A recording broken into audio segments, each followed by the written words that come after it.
Hi, my name is Lisa Fury. I'm on the Dup15q Alliance Board of Directors. And I have to say, it's just been really great to be in person here this year and be all together. We'd like to give you an update on what the Alliance has been doing these last 2 years since we've been together. First, I'd like to introduce you to the Board of Directors. David Guilford, the Board Chair, Tony Marmo, Treasurer, Julia Jordanich, Secretary. That makes up the Executive Committee. And there's also Joe Lassel, the Science and Research Ambassador. Myself, I'm the Education IP Committee Chair. Steve Kadner in Finance. Alina Marchenko, Communications Chair. Mike Porath in Fundraising. Tessa Quinlan, who is the only Conference Planning Chair. And Carlos Romero, who is in Europe. He's the chair of the European Task Force. I'd also like to make a shout out to Donna Bennett, co-founder and board member emeritus, because without her, we wouldn't all be here. So I'd just like to give you a brief sort of history of where we've been strategically and where we are evolving. So we started as a family support organization, and we will always have that unique role to support families who have a loved one with Dup15q syndrome across the entire lifespan, from diagnosis through adulthood. We bring families together. We bring them together at conference every 2 years. We connect them in their regions. We share with each other in the digital world. We send birthday cards. We encourage siblings. And we reach across oceans. Even as our numbers exceed 2,000, we have truly become a family. The Dup15q Alliance is home, like Vanessa opened our conference saying. It's home for anyone affected by Dup15q syndrome. But we also have this science part. We have a scientific advisory board, and we fund research that is specific to better understanding Dup15q syndrome. We support researchers to characterize the syndrome, identify biomarkers, determine how and why this extra genetic material causes symptoms ranging from epilepsy to autism to GI issues.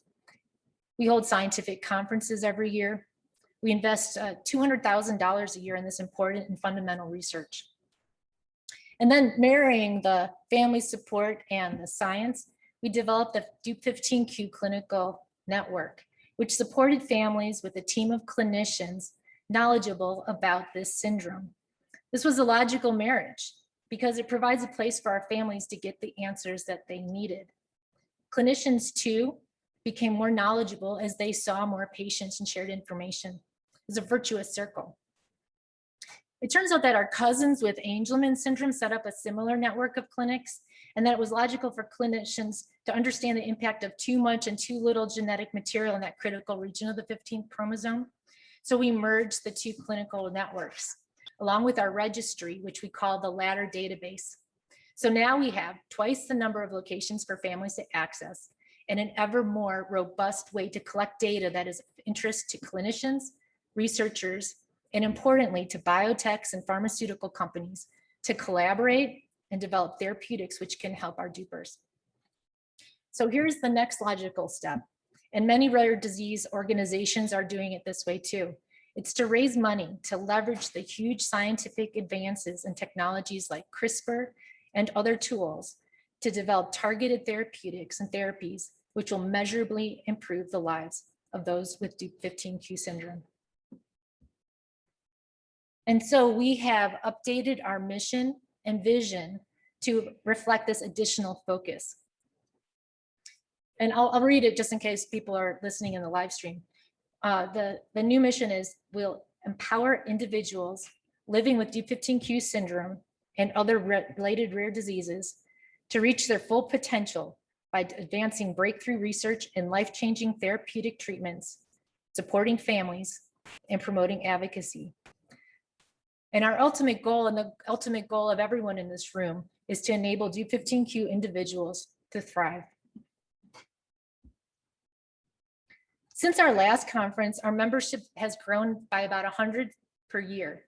We have 2,200 registered members, and we have added staff to support both the Alliance operations and the 15Q Clinical Research Network. And now our Finance Committee Chair will share some financial highlights.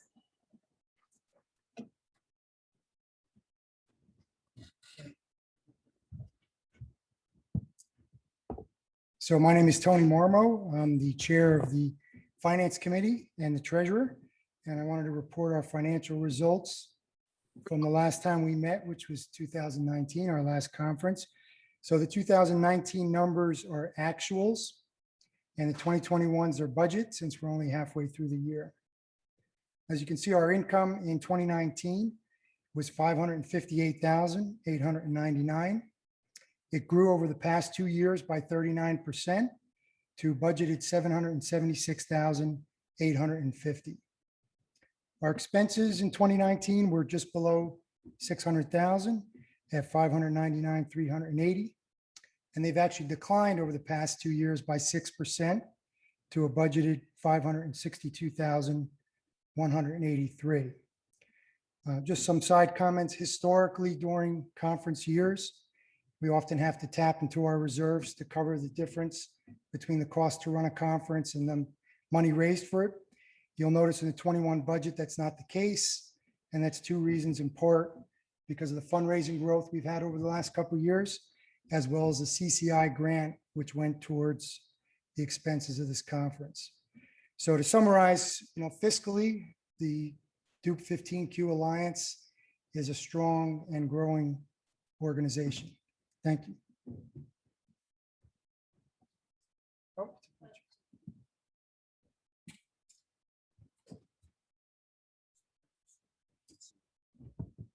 Hi, I'm David Gifford. I'm the board chair.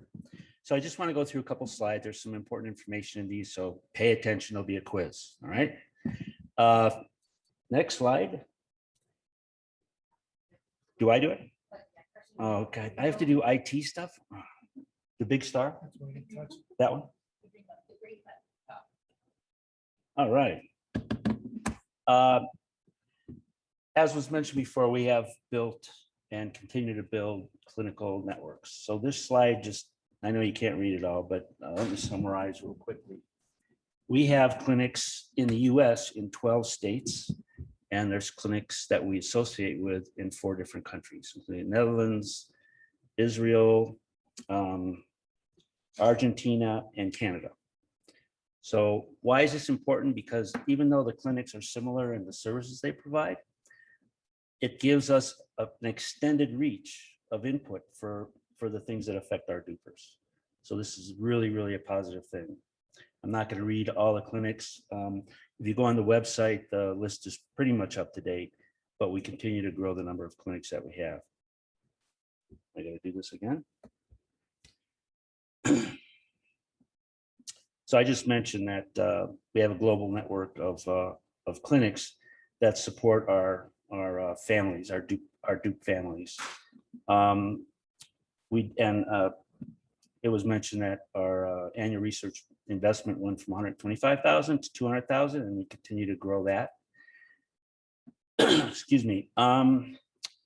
We've updated the Dup15.org website, which is really a good website. I'm sure you've all been on it. But just to go back to the international side, right now there's 8, it's translated, not the entire, all the pages on the website, but there's 8 different languages that have been translated on the website. I know that doesn't affect a lot of us here, but it is very, very helpful for our extended families overseas. So the website's been updated to provide families with resources such as IEP help tickets. We started a Dup15 Alliance consular service, which is free to our families, and implemented hybrid in-person, virtual, family, and scientific conferences for foreign participants. Also, the website gives you a view of what other Facebook chats there are, other very, very important web type activities that Vanessa and her team put together as well. So I know everybody knows about the website, but there's a lot going on it. So what are we doing in the future? As was mentioned, we want to significantly focus on targeted therapeutics. And more importantly, or equally as important, I should say, is Vanessa's transitioning from her current role as executive director to a board person, a board position, and that will allow her to focus on her passion, if that's the right word, involving with science and research. We're really, really happy that she's willing and desires to do this. We are currently on a nationwide search for our next executive director. We have several what we think are, potentially good candidates, and we're in the interview process as we speak right now. So this is something we're looking forward to finalizing. But again, I know that we still have time with Vanessa being as the executive director, but she's done a great job.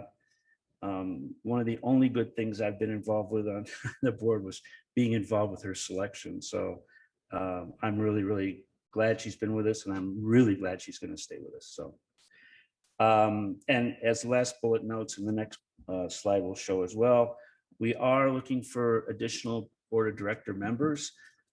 We had put the process on hold, so some of you may know or actually have applied.